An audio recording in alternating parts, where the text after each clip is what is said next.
You might recall that last year was the first time we ever, in our 8 years of RVing, did a winterization on our RV. I did that using the traditional method of just pumping in antifreeze to replace all of the water, and that system worked well. I mean, the only way you know for sure that your winterization worked well is in the spring, when you de-winterize and find no leaks. And that all worked great. Now, I was planning to do that same type of winterization this year, but then two kind of incidents collided to bring us this video. Number one is we got a cold snap early in November and winter storm warnings and all of that. Oh, it's cold, wet. It's blowing all in sideways. My plan was to just keep the heat on during that couple of days, ride it out, and then winterize, a couple weeks down the road. But then I saw this email from Mobile Must Have, just, one of their standard marketing emails, but it reminded me that a few of you asked about this type of winterization last year when we did this video on standard winterization. And that is basically how to winterize using compressed air.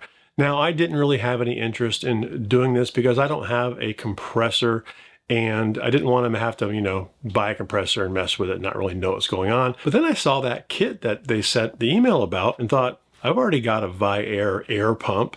Why not use that and try this method out and share it with you guys? A quick side note on that Viair, because that was our primary pump for many, many years at the beginning. Then DeWalt came out with their tire inflator 20 volt kit that fits all the same 20 volt DeWalt stuff I already have. And that is my new favorite. That DeWalt pump is easy to use. It gets into the high pressures, but the thing I like about it most is you just dial in a pressure, you push a button, and you walk away. Now, it's not as fast as the Viair. It doesn't create as much pressure. It takes more time to create the pressure, I should say. But the Viair kit does require you hook up power cables to like a battery or a DC power source, get all the hoses out and everything. The Viair is more capable but less convenient. The DeWalt is less capable but more convenient. And so we carry both. I mean, I don't want to have the DeWalt as our only source of tire inflation just in case I run out of batteries, the battery dies, or the unit itself dies. The Viair is our backup for that. But since we do have that Viair kit, and it's only about 50 bucks for this winterization kit, I bought one so we could try it out. Now, before we jump in, just a couple of things. Number one, this is not going to be a start to finish how to winterize. That was what we did last year.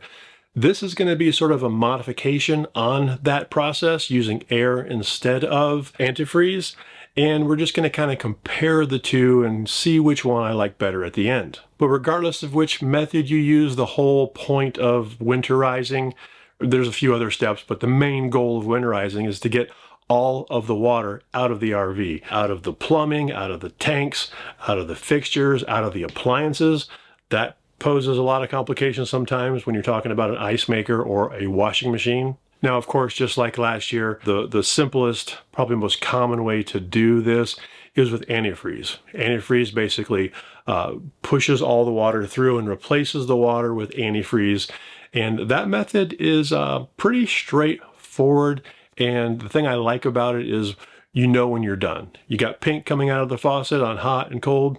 That one's done. As you're going to see, it's a little bit not quite so clear with air. But again, if you're interested in that method, the straightforward method, I refer you to last year's video. I'll of course link that down below. But let's get to air because that's what we're talking about today. Now, to me, probably the biggest selling point of air is that there's nothing to de-winterize in the spring. You're pushing all the water out and leaving it with just air, kind of like when your RV was brand new from the factory. There's no water in there to freeze, but there's also no antifreeze in there that has to be pushed out in the spring to de-winterize. Now, that, yes, is an advantage, but you're probably going to want to sanitize your water system anyway. You can do both of those at the same time, but regardless of what method you use, I do recommend that you sanitize your freshwater system once a year. The other benefit of the air system is you don't need to buy a ton of antifreeze. I think I had to buy like 10 or 12 gallons last year, so that was eliminated. But you're going to see that even if you're able to use a pure air method, you're still going to need about a gallon of antifreeze, and we'll get into why in just a minute. But real quickly, before I jump into what I did with the air and my final results and tally on which one I prefer, I would like to ask you guys a favor. Please, if you could, click that thumbs up and give us a like. Subscribe if you haven't already. Those two things are a signal to the YouTube algorithm to share our video more, and we'd really appreciate that. But if you really want to support the channel and us creating videos for you for free on YouTube, I would ask that this holiday season you use our store to shop for your RV gear. Now, we went through great lengths to bring all of our partners, all of our affiliates into one store so that you can see all the products that we've tried over the 8 years that we've been in RVing and all the products we recommend in one place. It's browsable, it's searchable. So please use that for your shopping and then use our links when you purchase. We would super appreciate it. Now let's jump into this air method, see what it's all about. Now, when I first thought about doing this method, I was kind of excited about it. I was like, this might be a super easy way to do this, replacing antifreeze with air. But if you go back and look at last year's video and checklist, by the way, the blog has a full checklist in it, you'll see that step 0 before you do anything is to research your appliances and how to winterize each individual appliance to make sure that you're doing it properly. And when I was researching using air on the appliances, there were two that I wasn't real clear on, or was clear that it wasn't the right way. Number one is our washing machine. You know, we have the Splendid washer and dryer. Obviously, the washing machine uses water and needs to be winterized. And the things that I read kind of indicated that you could use air to blow out the inlines and then use antifreeze in the drum to kind of protect the outgoing water. So when the tub releases the water into the P-trap or whatever behind it, that P-trap gets antifreeze. So that was the first complication. The second was our refrigerator and its ice maker. Most of the things I read warned against using compressed air because it could damage valves and seals or something that wasn't really designed for it. Some things said it was okay, but that I should pour some antifreeze into the tray to let it kind of get into the gears. I don't know. I wasn't comfortable using air on the fridge. So I kind of turned our air-only winterization into a hybrid winterization, and I decided to go ahead and use antifreeze on the refrigerator and the washing machine. But let me know, I'm really curious about this part. Maybe if I'd researched further, I would have come to a better conclusion, but I just didn't feel comfortable with air. Let me know if you've got a Samsung or similar residential refrigerator in your RV and you winterized it with air. Let me know how that went. Same thing with the Splendid washer. If you used air on that, I'd be curious to know how you did it, how it worked out. Please put those comments down below. I'd love to read those. So with all that in mind, let's jump back to our checklist because the process, the items that get winterized are the same, just the method will be different. So let's use that checklist and go through that process with air. Step number 1 is to dump and flush all of the holding tanks. This is your freshwater tank, your gray tanks, your black tanks. They're not going to be perfectly dry. If your tank is full, yeah, you'll damage it, but dump it out per normal. You should be fine on your tanks. Step number 2 on that list is to remove the water filters. Now, this step still kind of applies because I'm doing hybrid.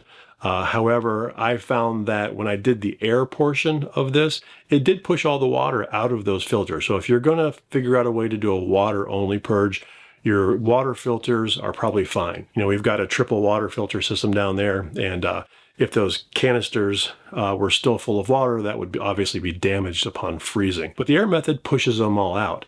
Now, if you pull your filters out, depending on how the flow goes through your filters, you might not push the water out. I know in ours, they're designed to push through the filters and out or something, you know, it forces it through the filters. But if the filter canisters were not in the actual containers, I think those would just fill with water. I think the air would just go across the top and not actually push water out of those. So do your due diligence on your water filters. Make sure those don't have any water in them when you're done. Steps 3 through 7 are basically just a list of all the items we had to winterize. I'm not going to do those in order because, as I mentioned, I'm doing a hybrid mode and I want to do the refrigerator and the washing machine first. Now, that process is pretty simple. I'm not going to show you the whole thing. I refer you to the old video on that, but it's just a matter of pouring. I poured about 1 gallon of water into a bucket. I've got a siphon hose that goes into our Nautilus system. The Nautilus system makes it really super easy to pick the particular mode that you want to put it in. And ours does have a mode called siphon to fixtures for winterization. And that's what I wanted to do. I basically want the pump to be able to pull from that. So when I turn on a faucet or anything in here, it pulls from that. And that's generally how you do a full winterization using antifreeze. But I've got that set up for this process. And I started with the washing machine. Super, super simple. You put it on warm, so that way both the cold and hot lines are open. You do a quick wash, you start it, and you basically wait until you see the pink antifreeze come into the drum, and then you can flush that out. And that does two things. Now you've got antifreeze on the intake, and you've got antifreeze going out into the P-trap or whatever process is behind your washing machine. Ice maker is super simple also. Again, we're pulling from that bucket of antifreeze. And I did discover, last year when I let the ice maker cycle, I let it cycle through its own process several times to pull the antifreeze through. But since then, I did find the button on the bottom of the tray that manually cycles it. That was how I winterized both of those. I waited till I saw pink come through the ice trays, shut it all off, and the refrigerator and the washing machine are done. So that takes care of steps 4 and 6 from my original list. Now I can do the rest with the air system. So let's talk a little bit about this Viair Winterization Kit. It's right here. It's really a very simple device. This is just a pressure regulator with the right connections on both ends to get from the Viair hose to the water line. You'll see that this is basically just a standard water connection. I have my quick disconnect on it so it fits into our system. And the whole point of this thing is to dial down the pressure of the Viair pump to 30 psi.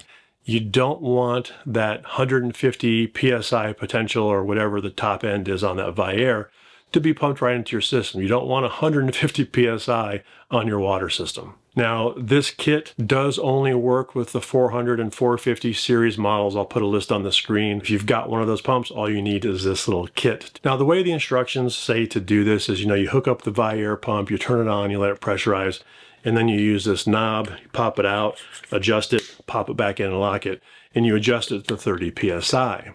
But what I found is once you hook it up to a real RV and that pressure drops as the air is getting pushed through, I did have to go back periodically and adjust this up to be able to give enough pressure into our system. So just keep that in mind if you're doing this and you turn on a faucet and instead of sputtering and spitting air and mixture of air and water out, it doesn't do anything. You may just have to go back over to this and dial it up a little bit, but keep an eye on it. Again, you don't want to get too high, but I did have to kind of babysit this thing just a little bit. Now that I've got a system, pressurized system, hooked up to the intake side of our water system, and for this, if you're curious, the Nautilus system is just in normal shore camping mode. And now it should be just a matter of going to each faucet, turning on the cold, turning on the hot, let all the water come out until you get just air. Now in practice, it was a little bit different. The directions I read kind of made it sound like you could open the hot or cold side, let it purge that, and then run for about 60 seconds to kind of get any leftovers in there. But what I found is after you turn it off for a little while and turn it back on, it would still sputter. So I did per normal procedures, and I started in our bathroom in the rear, came to the kitchen sink, went to sink in the bathroom in the shower, and I did all the hot and cold, but I found that I had to kind of keep going back. So I went from the rear to the front and back probably 3 or 4 times, letting it sputter, letting it spit, until I got to a point where I could go to any faucet in here, turn it on, and just got a nice hissing sound of air with no sputtering, no gurgling.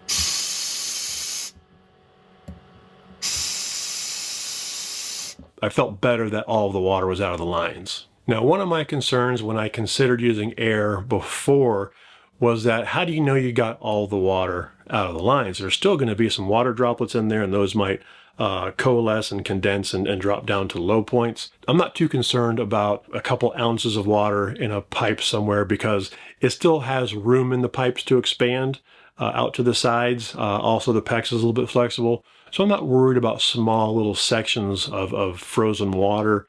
I don't think that's going to cause a problem. Again, we won't know for sure until spring, but I feel pretty comfortable that I got the majority or at least enough of the water out of the lines. So at this point, I've got, I'm comfortable, all the water is out of the lines. The whole plumbing system should now be safe for freezing winter. But there's one more step you've got to do, and this is a step you've got to do whether it's a air-only mode or a hybrid mode, and that is to take care of your P-traps. Now, P-traps in an RV are no different than P-traps in a house. There's just a little S-curve that holds water so that sewer gases don't come up and go into your RV. You still want that. So obviously you don't want water in there because that could freeze and break the pipes. So it's just a matter of taking a jug of antifreeze around, dumping it in the sinks, letting that fill the P-traps and push the water out. I did this for the sink in the rear bathroom, for the sink in the kitchen, and the sink in here. Now, I'm not worried about the shower. I know that has a HEPVO valve in it that doesn't actually hold any water, so that one's going to be fine. But all of my P-traps in here now have antifreeze in them. All told, I used probably 2 gallons of antifreeze. About 1.5 gallons went to the 2 appliances, and about the other half gallon went to the sinks. In addition to the P-traps in the sinks, you also want to put a little bit in your toilets. Now, it's got a valve in there, but you want to keep that seal wet, and you want to keep that whole thing sealed because, again, sewer gas is coming up. So it's just a matter of pouring some antifreeze in there. Once I was done purging all the water out also, I opened up all the faucets, hot and cold, so that way there's no pressure can build up in there. I don't know what would cause pressure, but it's an open system now, the whole freshwater side. So if there's going to be any evaporation or anything to occur in the lines, hopefully that should come out. But I just have those open just in case there is some water in there that freezes too. You know, we don't want it to pressurize. So I open up all the faucets. And that basically takes care of the winterization of all of the water systems. And again, this isn't a how-to, but go back and check the old list. There are some other things you're going to want to do, and it'll depend on whether you're going to store your RV. We don't store ours. It stays here on our cabin property, hooked up to power, so I don't have to worry about a lot of the things like the refrigerator. So the conclusion, my final thoughts on air versus antifreeze. It's kind of tough. It's kind of tough because there are advantages and disadvantages to both. I think because I had to do a hybrid mode and had to get out the bucket and the siphon line and do all that anyway, I think unless I figure out a way to do the refrigerator and the washing machine full air, I think I'm going to say I prefer the antifreeze method. It's simple. You know, you're replacing one liquid with another. You're not having to worry about getting any air out or any water droplets out. It's all being replaced with antifreeze. And as long as you make sure you get antifreeze to all the different places, then it's easy and simple. When you see pink coming out of the sink, turn it off, you're done. It's that easy. With the air, it was sputter, sputter, sputter, turn it off, sputter, sputter, sputter. Am I done yet? I just keep going over and over and over again until I get no sputtering and no gurgling.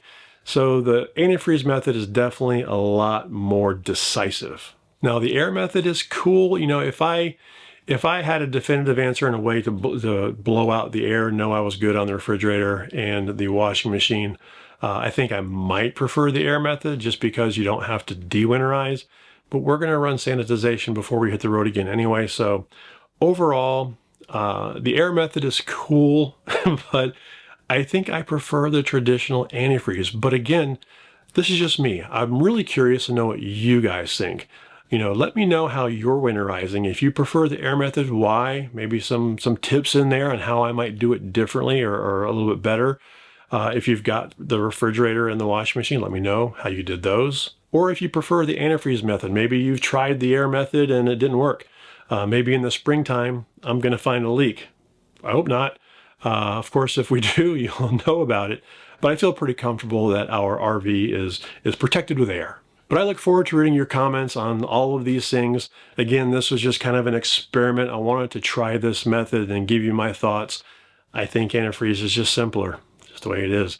But let me know your thoughts down in the comments. Thanks for watching. We'll see you next week.